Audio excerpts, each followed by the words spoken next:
بری کرنے کا صاف مطلب یہ ہے، آپ 22 کروڑ لوگوں کو یہ پیغام دینا چاہتے ہیں کہ اس دھرتی کے اندر گستاخ رسول کے لیے اور عاشق رسول کے لیے تمام سرحدوں کو توڑ کر حل نکالا جا سکتا ہے۔ میں دیکھتا ہوں اس ملک کے اندر اصغر خان کیس کا ابھی تک کوئی فیصلہ نہیں ہوا، اس ملک کے اندر ابھی تک جنرل مشرف پر جو چارجز لگے ان کا کوئی فیصلہ نہیں ہوا، لیکن اگر جلدی فیصلے ہوئے یا ممتاز قادری کے ہوئے، جلدی فیصلے ہوئے تو آسیہ ملونہ کے ہوئے۔ کیا وجہ ہے کہ ایسے عشاق کو دن بدن حضور علیہ السلام سے محبت کرنے والوں کو کبھی خون میں نہا کر کبھی عدالتوں سے مایوس ہو کر واپس آنا پڑتا ہے؟ میں دکھ اور افسوس کے ساتھ کہوں گا، اس فیصلے کے بعد حکومت وقت کو یہ چاہیے تھا وہ نظر ثانی کی اپیل کی طرف خود جاتی، لیکن وزیر اعظم صاحب کا بیان مایوس کن تھا۔ وزیر اعظم صاحب نے جلتی پر تیل کا کام کیا، اس میں کوئی شک نہیں۔ نواز شریف ہو، آصف زرداری ہو، معاویہ اعظم طارق ہو، سردار عثمان ہو یا ہزاروں عمران خان ہو، رحمت للعالمین کے جوتوں پہ قربان ہے۔ جب یہ بات طے ہے کہ نبی صلی اللہ علیہ وسلم کی عزت و عظمت سے بڑھ کر کوئی نہیں ہے، جب یہ بات طے ہے کہ پاک پیغمبر کی ناموس سے بڑھ کر اس کائنات کا کوئی مسئلہ نہیں ہے، جہاں پر نعت پڑھی گئی میرے نبی کی، جہاں پر تلاوت کی گئی قرآن مجید کی جو میرے نبی پہ اترا، لیکن جب پاک پیغمبر کی عزت کے لیے بات عدالت کا دروازہ کھٹکھٹایا گیا تو سوائے مایوسی کے کوئی چیز ہاتھ میں نہیں آئی۔ میں افسوس سے کہوں گا ہم قرآن والی امت تو پچھلے دور حکومت میں اور آج کے دور حکومت میں آسیہ کو لانے میں ناکام ہوئے، لیکن وہ یورپ کے رکھوالے آسیہ کو لے کے چلے گئے۔ کہاں چلی گئی مسلم امت؟ کہاں چلی گئی ہماری غیرت؟ شام میں مظلوم بہنوں کے لیے تو کوئی طیارہ نہیں آیا، عراق میں مظلوم بہنوں کے لیے تو کوئی طیارہ نہیں آیا، آسیہ کے لیے تو پی آئی اے کا اور پچھلے دور حکومت میں وزیر اعظم کا کوئی جہاز نہیں گیا۔ اور آج یورپ کے دلدادہ، انسانی حقوق کے علمبردار 22 کروڑ مسلمانوں کے جذبات سے کھیل کر اس ملعونہ کو واپس لے جا کے یہ بتانا چاہتے ہیں لا الہ الا اللہ کے نام پر بننے والے ملک کے اندر بھی محمد کی عزت کے قانون پہ کوئی سمجھوتا نہیں ہے۔ میں افسوس کروں گا، میں یہ اپوزیشن یا حکومت کے لیے نہیں کر رہا، یہ میں اپنی شفاعت کے لیے کر رہا ہوں۔ خدا کی قسم جب میں آج کے حالات دیکھتا ہوں میرا دل پھٹتا ہے، میں رحمت للعالمین نبی کے سامنے قیامت میں کیسے پیش ہوں گا؟ میں رحمت للعالمین نبی کے سامنے کس منہ سے پیش ہوں گا جہاں پر تمام ان لوگوں کے حقوق تو ملے؟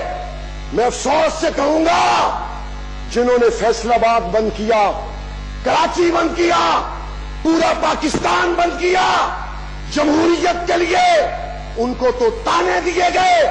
میں نے حسین کے نانے کے لیے آواز اٹھائی تو دہشت گرد ہو گیا، میں نے ابو بکر عمر کے پیر کے لیے بات کی تو سمیع الحق کا لاشا اٹھانا پڑا۔ میں یہ بات صرف رحمت للعالمین نبی کی شفاعت کو سامنے رکھ کے کر رہا ہوں۔ اور میں اگلی بات کروں گا، جنہوں نے ناموس رسالت کے عنوان پر لاشیں گرائی، ملکی املاک کا نقصان کیا، توڑ پھوڑ کی ہے، ان کو ایسی سزا ملنی چاہیے کہ وہ عبرت کا نشان بنے، لیکن اس توڑ پھوڑ کی آڑ میں جو پاکستان کے کروڑوں پرامن عشاق مصطفیٰ نکلے تھے ان کے احتجاج کو نظر انداز نہ کیا جائے۔ اور مجھے افسوس ہوگا میڈیا مالکان پر، جناب اسپیکر، یہاں چھوٹی چھوٹی خبروں کے اخبار بنا دیے جاتے ہیں، لیکن یہاں پیمرا کے قوانین آ گئے کہ پرامن عشاق مصطفیٰ کو بھی نہ دکھایا جائے۔ اس کا کیا مطلب ہے؟ اس کا کیا مطلب ہے؟ میں میڈیا مالکان سے کہوں گا یہ پیمرا کا نوٹس تمہارے کام نہیں آئے گا، پاک پیغمبر کی شفاعت تمہارے کام آئے گی۔ میڈیا کے منہ بند کر دیے گئے، کسی نے ٹکر تک چلانا گوارا نہ کیا۔ رحمت للعالمین کے عنوان پر بھی اگر آج قوم اس اضطراب میں مبتلا ہے تو مجھے ڈر ہے وہ وقت نہ آ جائے جب لوگوں کا ہمارے ملک کی عدالتوں سے مکمل طور پر اعتماد اٹھ جائے۔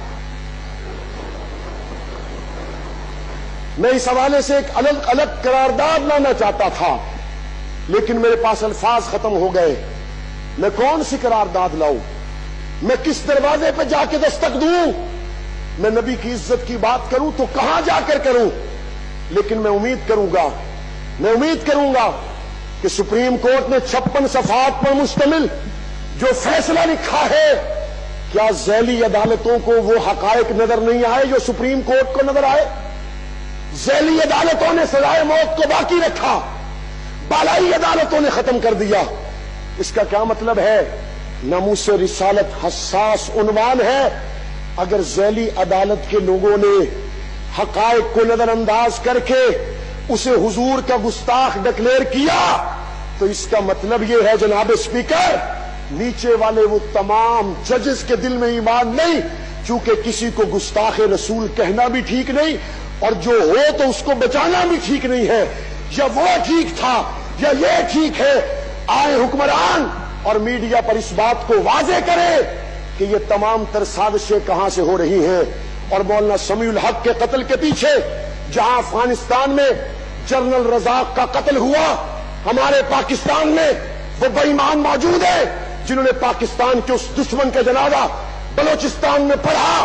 ہم سمجھتے ہیں جنرل رزاق کے قتل کے بعد مولانا سمیع الحق کی یہ شہادت پاک افغان مذاکرات کے حوالے سے بھی ایک گہری سازش ہے، اور میں امید کروں گا یہ ایوان صرف قراردادوں تک محدود نہیں رہے گا بلکہ ان کے حوالے سے عملی شواہد سے اور اس تحقیق کے حوالے سے بھی ہاؤس کو آگاہ کرے گا۔ اللہ ہمارے گناہوں کو معاف فرمائے اور دنیا آخرت میں ہم پہ رحم کرے۔